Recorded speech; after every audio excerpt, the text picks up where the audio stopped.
Hello, everyone.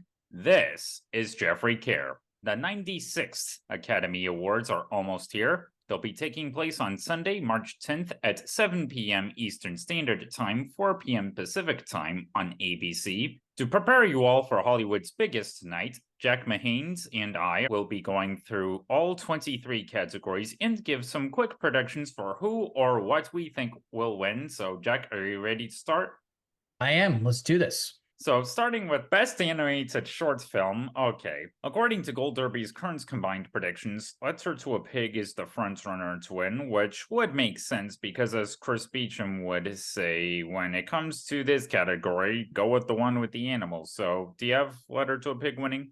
I actually don't. The one I have winning after multiple people, and I'll be honest, I actually have not gotten a chance to watch this torch just yet. I may squeeze that in before the Oscars, but I actually, at the moment, have War is Over, inspired by the music of John and Yoko. I know it's been kind of divisive, but it does seem like, that the one that most people who see it are end up going to vote for it to win. Layers to a Pig seems to have a chance. I know there's also been talk about 95 Senses, but I'm just going to kind of roll the dice on this one, and I'm going to say War is Over. Okay, now I've seen some of the shorts. I'll be catching up with the rest soon. But yeah, that's an interesting point you make, as well as the fact that, if you look at the title, War is Over might be higher profile given that its subtitle is Yoko and John. Yeah, I can see, that it's being appealing to voters to want to seek it out. Yeah, definitely. Best Documentary Short Film, the odds currently favor the ABCs of Book Banning, which is one of the few shorts I've caught up with already since it's streaming on Paramount Plus. Now, do you have it winning? I do have that winning. And I think that given that it's a very relevant topic, the Academy often goes with, whether they be feature films or short films, they often like to go with things that are very timely. I think with everything that was happening with the book banning last year, especially in Florida and, a lot of other parts of the country, particularly red states, I think that they're going to want to have this moment on stage of someone talking about this and kind of giving the middle finger to the right wing. And because given that, the Republican Party has just gone so far to the right, I think ever since the rise of Donald Trump. And I think that giving it this is going to be kind of the, as I said, kind of the FU to the right wing of America. Yeah, and as someone who was mainly indifferent on the short as a whole, is well intentioned, and yeah, I think the factors you listed give a good reason why it could win. Yeah, definitely. Now, for Best Live Action Short Film, the odds currently favor The Wonderful Life of Henry Sugar. It's by Wes Anderson, who's been nominated 7 times before, but still has yet to win. And do you think he'll finally come out victorious this year? Yes, I do. And I think the thing is that sometimes this goes for all the shorts, but if you have a big name that's attached to it, chances are you're probably going to win. Like Kobe Bryant, Riz Ahmed are just a couple examples. And I think that, Wes Anderson's definitely been, seen as due for the Academy's recognition for a long time. I mean, there were a lot of people who thought he could win the Oscar for original screenplay for The Grand Budapest Hotel, which I actually predicted he would fall short to Birdman in that category. But I do think that, they'll probably just vote for him just to give him an Oscar this time. And if he loses his time, then they're probably going to wait to, when he is in position to either win a future screenplay or a future directing award. But I do think that they're going to finally give him the Oscar this year. Well, yeah, plus it helps that he has Netflix backing him. Oh, 100%. I mean, it's very interesting how Netflix seems to get very, very little wins over the years, especially with the Academy. But I do think that they know where to put their resources in terms of their awards chances. I think Netflix knows what they have to win. They really focus their energy on that particular project. And I do think that this is going to be one of the areas where they're going to really, really push to get a win.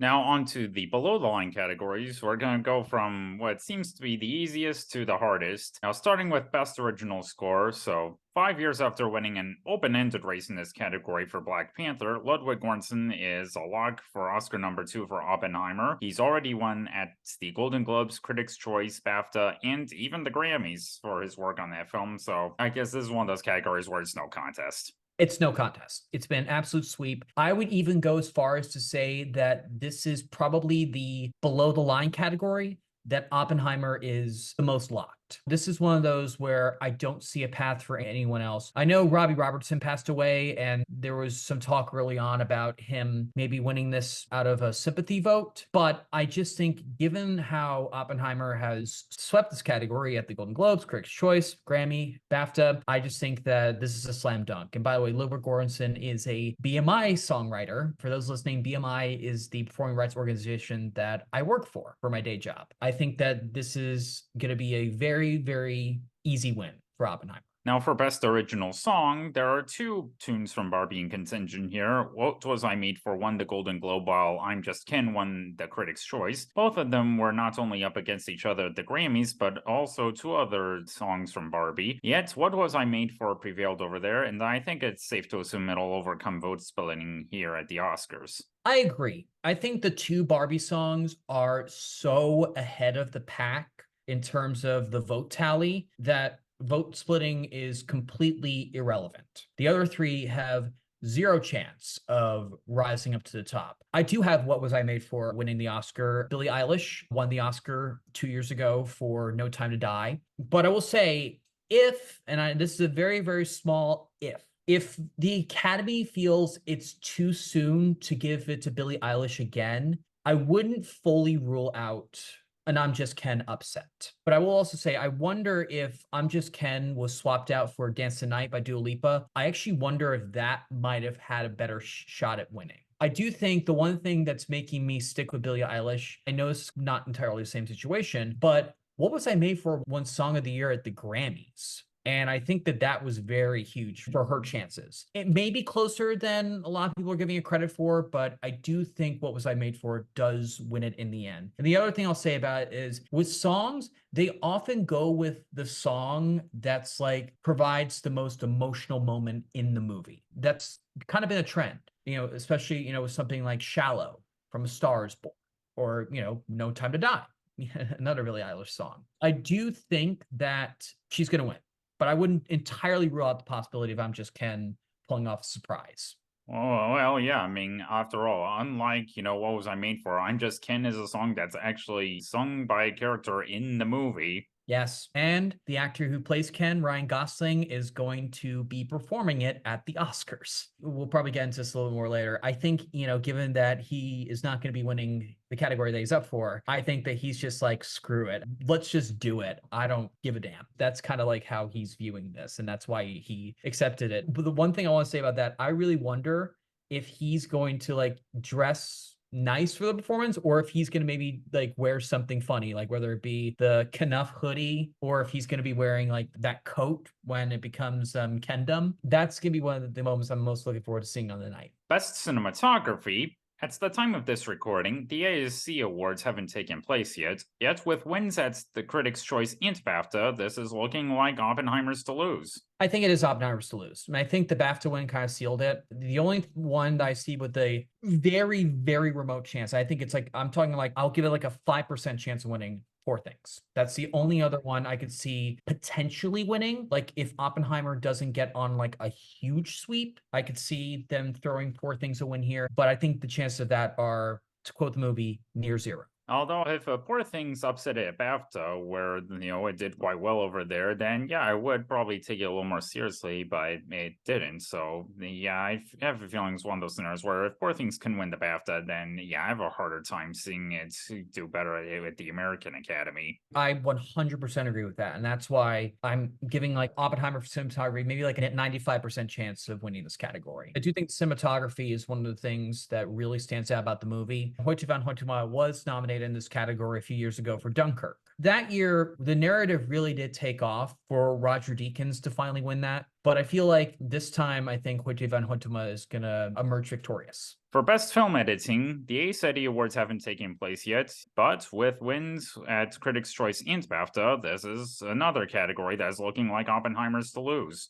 This is another one where I don't see an upset happening at all. I think Oppenheimer wins this in a landslide, and I just don't think I have anything else to say about this. It's Oppenheimer all the way here. Now on to Best Sound. Okay, neither the Cinema Audio Society nor Golden Reel Awards have chimed in yet.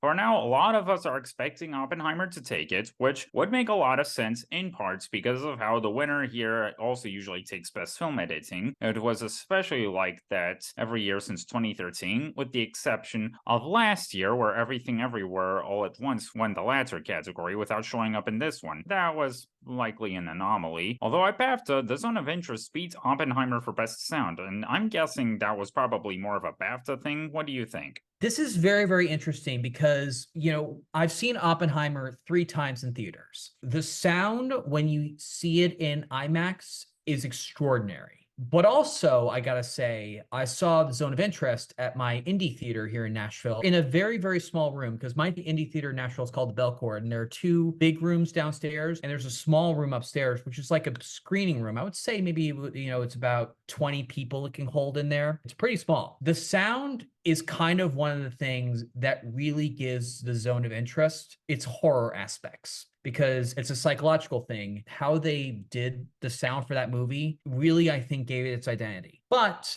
I do think Oppenheimer's going to pull it off. The fact that Zone of Interest does not have an editing nomination, and at least the nominations, this category and that category have been very, very connected, as you mentioned. I will say, of all the tech categories, I do think that this is the one where Oppenheimer is favored, where it's probably the most vulnerable. But I do think it's just so beloved that I think it's going to win a lot. And I do think that it's still going to win, but I'm not going to rule out the Zone of Interest. I do think that this is the only other place, aside from the obvious category, the Zone of Interest is going to win, where Zone of Interest can get another win. Yes, and in fact, it is worth noting that one of the sound mixers on Oppenheimer is Kevin O'Connell, who was previously the biggest loser in Oscar history before he surprisingly finally won on his previous nomination for Hacksaw Ridge back in 2016 over La La Land. So it'd be ironic if this either gets him a second Oscar or if he's in a position where he's expected to win but loses. That would be terrible. I do wonder how the sound team felt at the BAFTAs when Oppenheimer won everything was expected, but they were the only ones that lost. And I wonder how they're going to be feeling going to Oscar night, that if they're like the only category where it's favored to win and it doesn't win. Kevin O'Connell did finally get his Oscar a few years ago, so it at least wouldn't be as bad as if he were still Oscar's biggest loser. Yeah, absolutely. Now, for Best Production Design, another slightly tricky category. Now, at the precursors, Critics' Choice went for Barbie, while BAFTA went for Poor Things. That's the Arts Directors Guild Awards. The latter beats the former for Best Fantasy Feature Film. And on paper, it would make a lot of sense to predict Poor Things. I mean, it has very dazzling scenery from beginning to end. And while not impossible, Barbie could still win based on the strength of Barbie Land alone. It's not present throughout the whole film, so where do you stand on this? I do think it's a two-way race. I am leaning towards Poor Things. Ironically, my friend Matthew Anderson believes that Poor Things is going to go 0 for 11.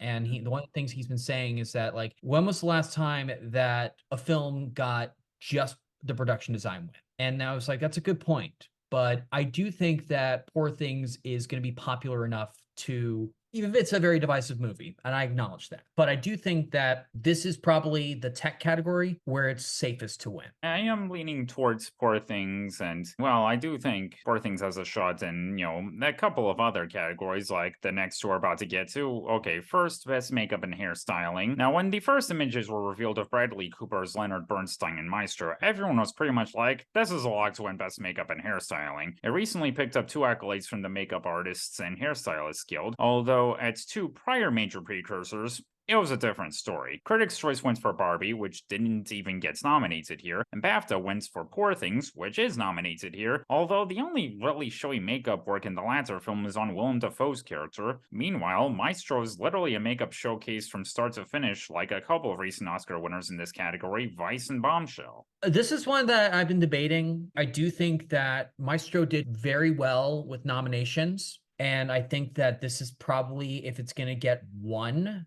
that it might be this one. But I'm going to go out on a limb and I'm going to do what the BAFTAs do, and I'm going to say Poor Things. I do think that Poor Things is going to pick up a few. There are a lot of people also. I don't know for sure if it's within the Academy, but there are just a lot of people in general who just don't like Maestro. I do think that Poor Things is more liked, and you have to keep in mind, this is the whole body of the Academy that's voting. But I will say that the makeup job on Willem Dafoe was pretty fantastic. And I think that he's one of the few actors that could have convincingly made that character believable looking like that. I do think this could be a close call, but at the time of this recording, I'm saying Poor Things. I may switch back to Maestro, but I'm just not sure. I'm considering Maestro, but, Poor Things wouldn't surprise me. Okay, now on to probably a bit of a trickier category, Best Costume Design. Now, leading up to the Oscars, Barbie won the Critics' Choice Award and Costume Designers Guild for Best Sci-Fi Fantasy Film. Meanwhile, Poor Things won the BAFTA and Costume Designers Guild for Period Film. And similar to the 2018 race in this category between another billion-dollar genre hit with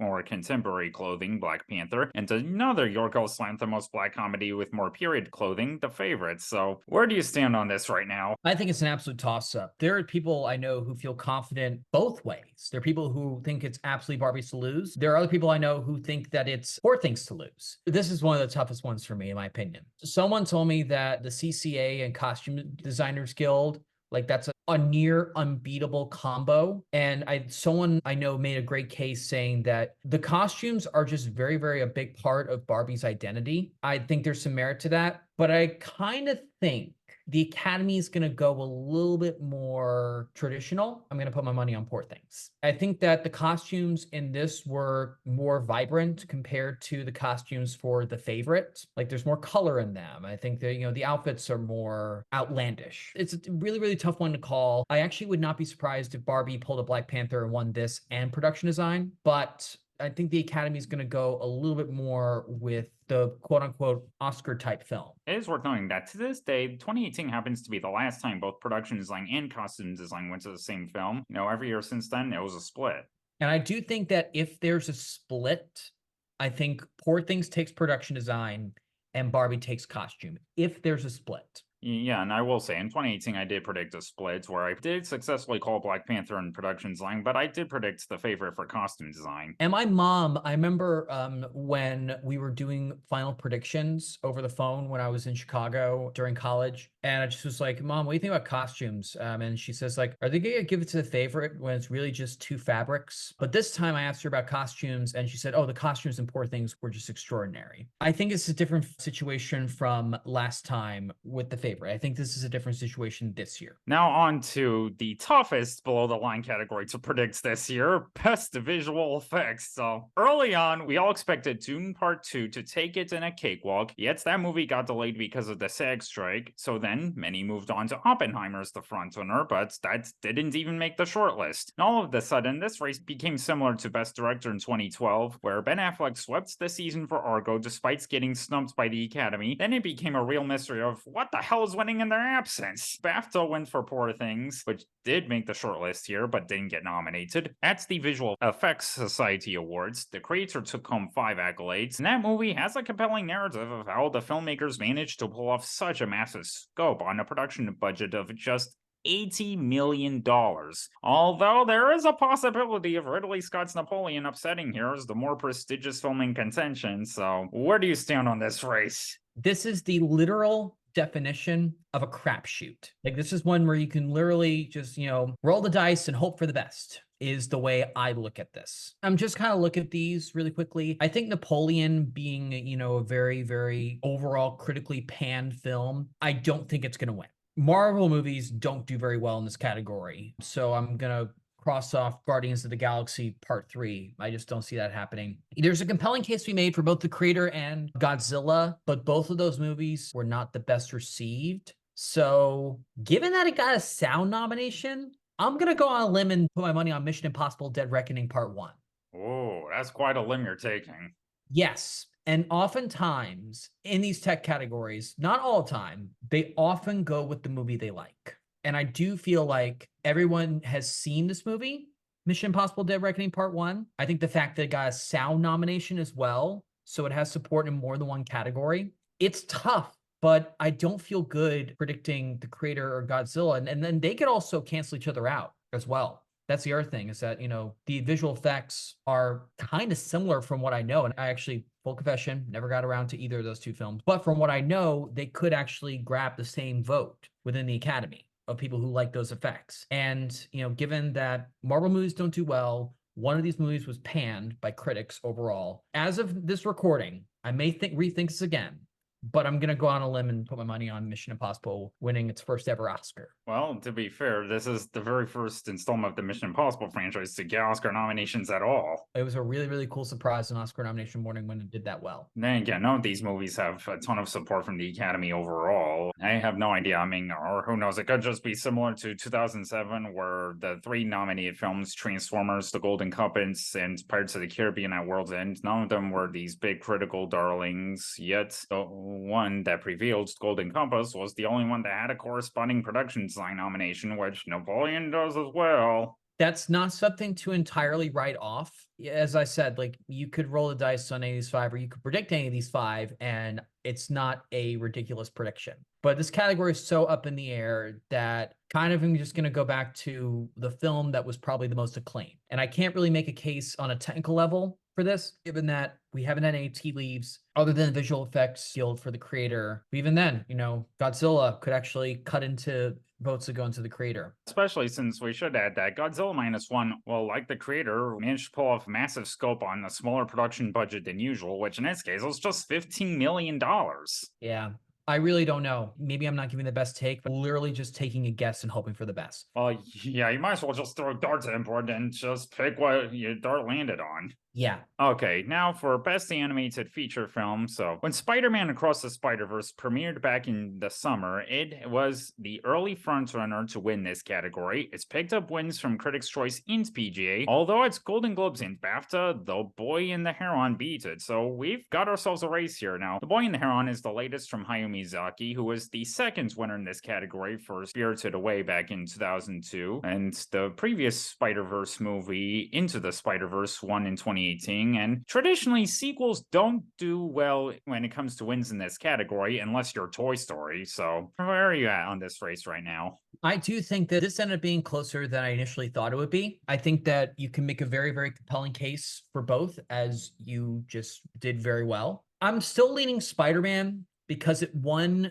PGA and it swept the Annie Awards, like in a very big way. The Boy and the Heron winning the Globe was interesting, and then winning BAFTA was really no surprise. And I can see them thinking that Hayao Miyazaki is due for another Oscar. I can absolutely see that. But the filmmaking aspect of Across the Spider-Verse may be too great to lose. When you watch that movie, what they did with the first one in terms of its animation was great. This one was really like the Spider-Man universe meets everything everywhere all at once. It was really that much of a mind bend where so much was going on, but they really made it all work. Yes, animated sequels do poorly in this category. I was leaning towards Boy and the Heron for a while, but actually when I got around to Spider-Man earlier this month, finally, I was a little bit late to the party on that, but when I finally got around to it, I just was like, whoa. Like the actual filmmaking aspect itself, it may be too great for it to go down. Although I can also see a scenario where, since there's already going to be a third Spider-Verse movie, Beyond the Spider-Verse, on the way, well, I can see voters probably saying, I'll hold off until next time and just give it to Miyazaki now, especially for what could potentially be a swan song for the legendary animation filmmaker.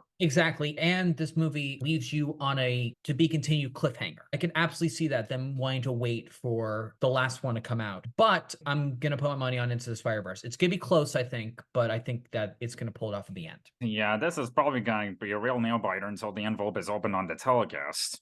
It definitely will be. Okay, now to a slightly easier category, which is Best Documentary Feature Film, with wins at the Critics' Choice Documentary Awards, DGA, and BAFTA. This is 20 Days in Mariupol's Toulouse. I mean, last year this award went to Navalny, and this year it's likely going to another relevant doc involving the war in the Ukraine. You hit the nail on the head. It's won everything it needs to. It's a very timely film. It's in the bag.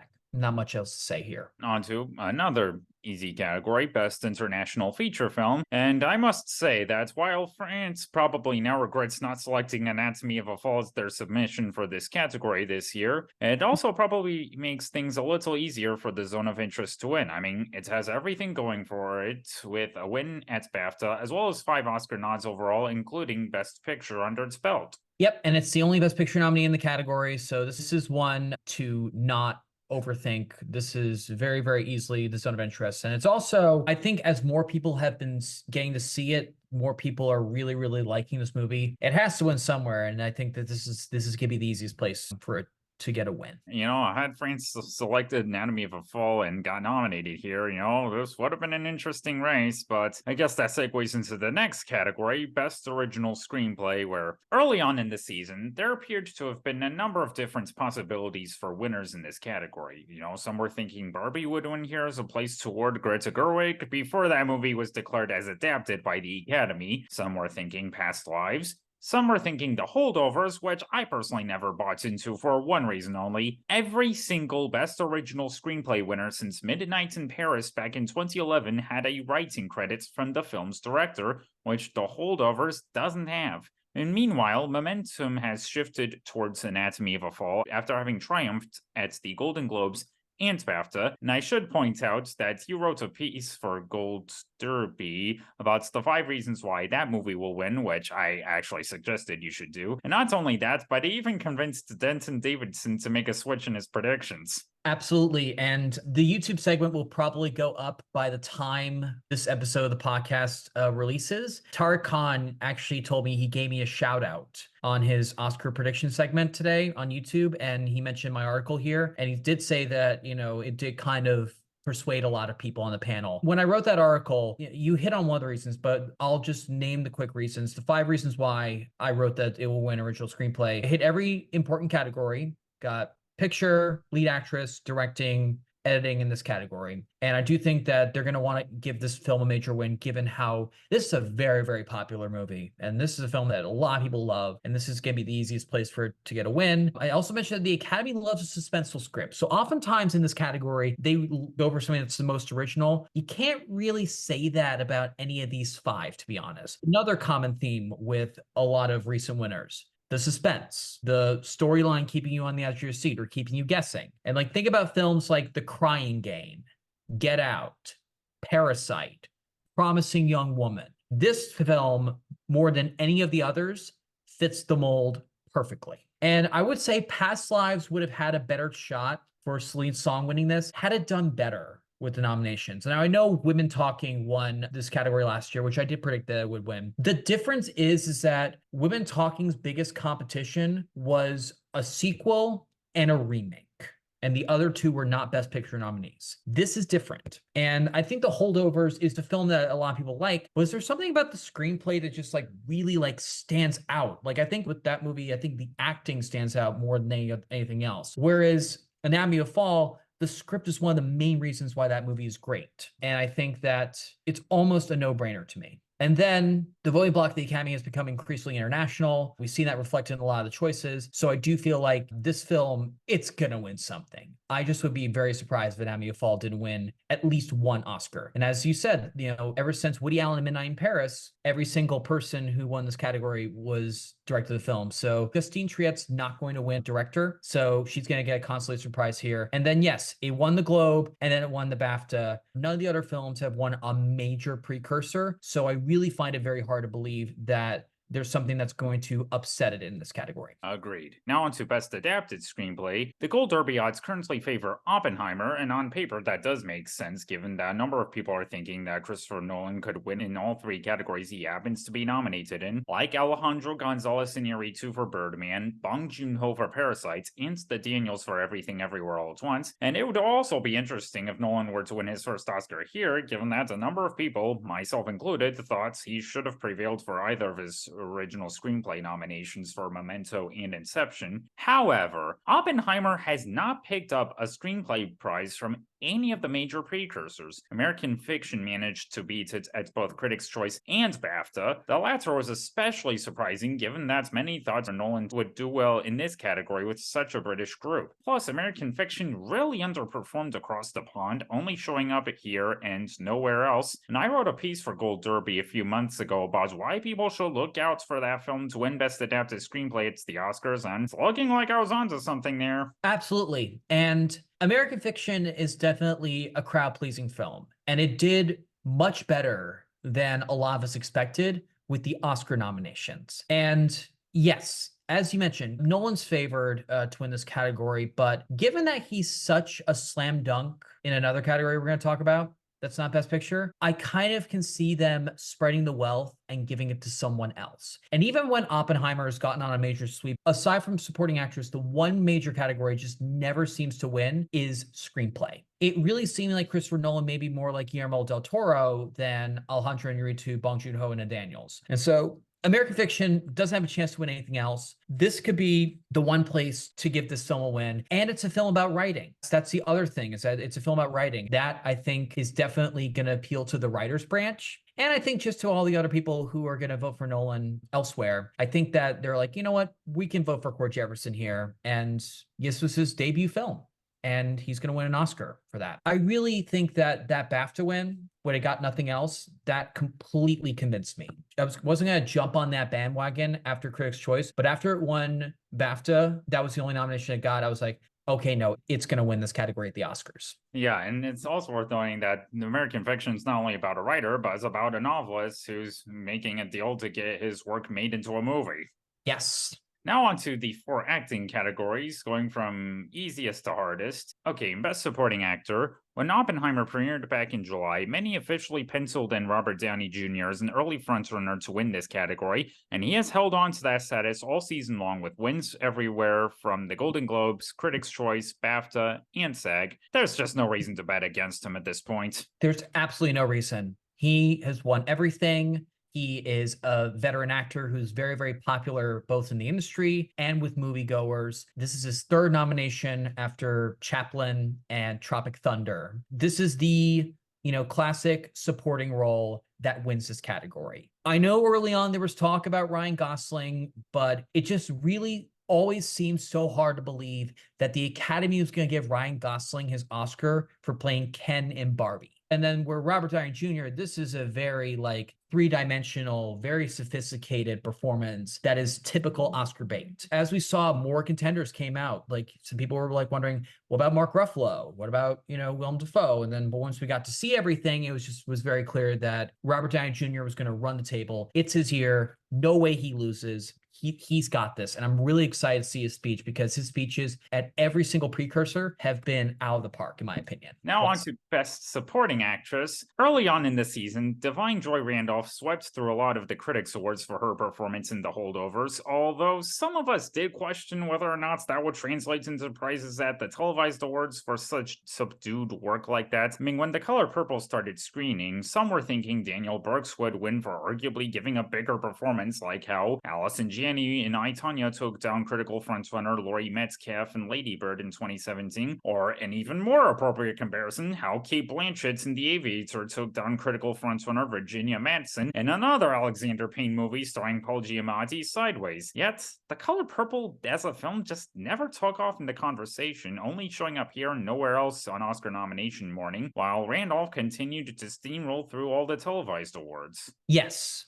And this is one where it's undeniable. The critics sweep and the industry sweep, it's near unprecedented, how well she's done this season. There's just no way at this point that she's not going to be winning the Oscar. I'm with you. I came out of The Holdovers thinking okay, she's just a front runner for now because of what's been seen so far. I don't know if she can go all the way and win for a performance like that.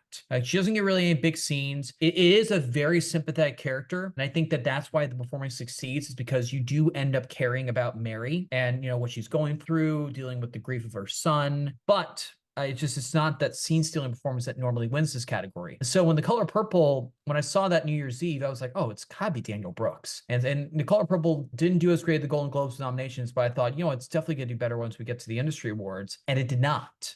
It really fell flat this season. And I think that was reflected when she was the only nominee for a film. No Fantasia and lead actress, no Best Picture nomination. I know before the major precursors, people thought Taraji P. Henson was going to get in this category, and that never took off. And that was one of the things that really shocked me because I thought she was really great too. She's just had a lot of run luck getting a second Oscar nomination. I know. So this is a very easy win for Divine Joy Randolph, and this is the place where the Academy can vote for The Holdovers to win. And I think that that's going to be on a lot of people's mind, is that they like the film. This is probably the only place that they can really vote for it. Now on to Best Actor. Now, this category tends to award at least one of 2 types of performances: playing a real person and or undergoing a big physical transformation. Many early on thought Bradley Cooper would be the logical option for his transformation as Leonard Bernstein in Maestro. He now has 12 Oscar nominations overall, but still has yet to win. And on paper, it looked like everything was finally coming his way, yet he just never took off at any of the major precursors at all. I mean, it just goes to show how difficult it is for actors to direct themselves to an Oscar win.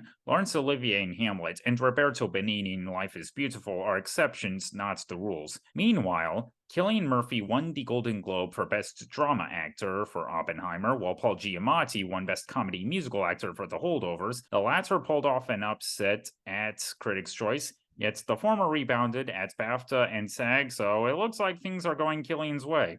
Yes, there are a lot of things I have to point out about this category, and you wrote a very great article for Gold Derby, 5 reasons why Cillian Murphy was going to win, and you touched on a lot of reasons that I pointed up when you and I were talking. It is very interesting that this category has kind of gone through some changes throughout the season in terms of who people have thought would win. You know, I think the thing with Bradley Cooper, and it is the typical role that usually wins this category, it's not just a dramatic physical transformation, it's also very, very theatrical. But the reception to Maestro, I think, is what really hurt him. There are a lot of times where, you know, films that are not the best received, but their biopic roles can still win, but this is a tougher year. Paul Giamatti, you know, it's great that he got his very first lead actor nomination and his second nomination ever after Cinderella Man, so, which is insane to believe. But I never bought into the Paul Giamatti thing unless he had won SAG, because at the end of the day, like, it's a role we've seen him do multiple times. And I don't think that this role was going to be seen once we got to the industry awards as much of a stretch. And I think given how strong this lineup is, that's important. When Cillian Murphy upset Bradley at the Globes, I knew it was bad for Bradley. But then, you know, obviously Critics' Choice happened, and then I just kind of nearly wrote Bradley Cooper off at that point. Then BAFTA happened. And Cillian won there. And that's not too much of a surprise, given that that performance was going to appeal more to that group. But then Cillian Murphy won SAG. And for those listening, that was huge for 2 big reasons. One, SAG usually goes for the showier roles. And 2, name recognition on a ballot is very, very important to win at SAG. And Cillian Murphy is definitely, while he's well known, he's not as big of a name as Bradley Cooper or Paul Giamatti. The fact that he won there was his biggest hurdle, in my opinion. And now he has the Golden Globe, the BAFTA, and the SAG. There's only one person who had all 3 of those and lost the Oscar. And yes, Russell Crowe, I'm referring to you. He also had Critics' Choice as well, but in his case, well, he also got into last minute trouble at BAFTA, which, of course, Denzel was right there, and people just really wanted to give him a lead actor Oscar, especially after coming up short for The Hurricane a couple years ago. And Russell Crowe had just won the Oscar the year before for Gladiator. But I think that what happened at the BAFTAs completely ruined his chances. You can't say either of those 2 things about Cillian Murphy. The fact that I think Cillian Murphy has exceeded our expectations all season. And the other thing I'm going to point out, Cillian Murphy is the only non-American in this lineup, and that has often made a difference in races that are maybe not necessarily close, but at least competitive. And you listed some great names in your articles where that happened. Kate Winslet, Rachel Weisz, when Christoph Waltz won for Django Unchained, Penelope Cruz, just a few examples. That said, tells me that the international block of the Academy is going to go very, very handily for him. And especially, I think, the British block, too, because there's no Brit in this category. And so Cillian Murphy has so much going for him. I think if the Paul Giamatti thing was real, it would have taken off in a very big way because he's a very popular actor. I think if the It's His Time narrative took off, I think he would have swept. But he didn't. And Cillian won everything that he needed to.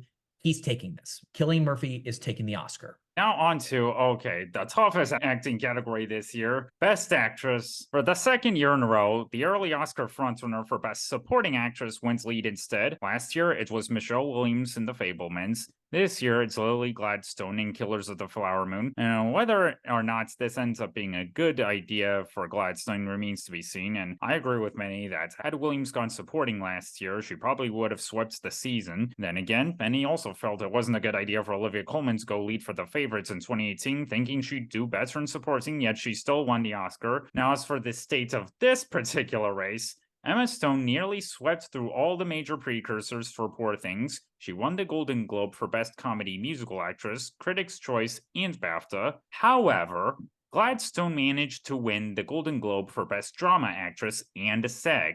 Now, the former is the central lead of her film, while the latter is in a borderline supporting role, and chances of winning a lead acting prize for a borderline supporting role can be hit or miss. Sometimes they prevail, like Nicole Kidman in The Hours and the aforementioned Coleman in The Favorite, and sometimes they lose despite being very competitive, like Viola Davis in both The Help and Ma Rainey's Black Bottom. As of now, Josh Parham of Next Best Picture, who's been the king of getting this category correct since 2018, is predicting Gladstone, so where do you stand?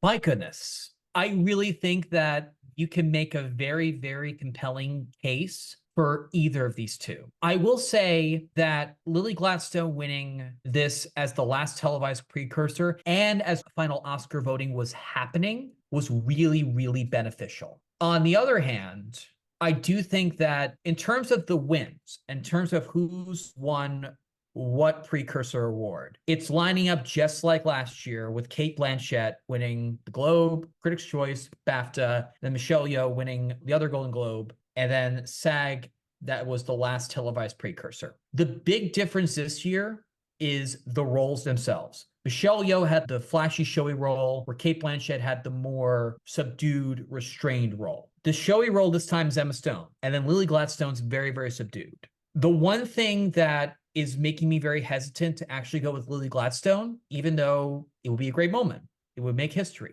She missed the BAFTA nomination. And the fact that she didn't even make the top 3 in the BAFTA membership makes me very, very hesitant as to, does she have enough support to win, especially since Emma Stone won there as well. And Emma Stone hit every single major precursor. And the other question I wonder, is the Academy more eager to give Poor Things or Killers of the Flower Moon a major win? That's another question I'm weighing. So there are a lot of factors. I'm probably be going back and forth about this between now and Oscar night. But as of this recording, I think Emma Stone's going to eke it out. No, I've not made my predictions in this category yet, but as I mentioned last year, for now I'm just probably gonna make the same prediction as Josh Prum in this category until he eventually gets it wrong, though I guess now what should be this year.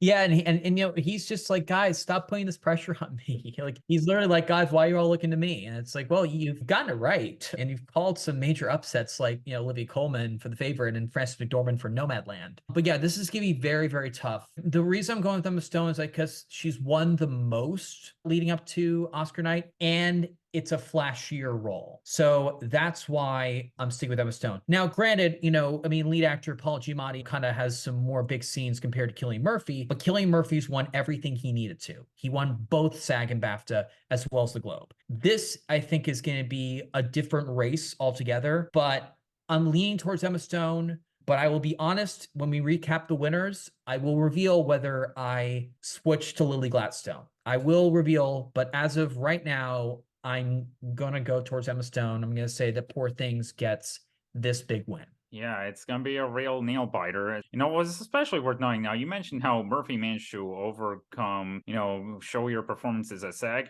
So did Gladstone. So it was a real surprise to me that Gladstone managed to pull through at SAG that doesn't typically go for subdued performances like hers. Exactly. But also, SAG loves a powerful narrative. Think about all the winners last year at SAG, and then all of them went on to win the Oscar. SAG loves a narrative. And so will it take off for Lily Gladstone the way it took off for Michelle Yeoh last year? I'm not sure, and I'm not fully sold yet, but I'm listening to every single person's arguments, and it could happen. But I also have to say, this is Killers of the Flower Moon's only shot at a win. Yeah, because if it loses, it'll be Scorsese's 3rd film to earn 10 Oscar nominations, but go home completely empty-handed following Gangs of New York and The Irishman.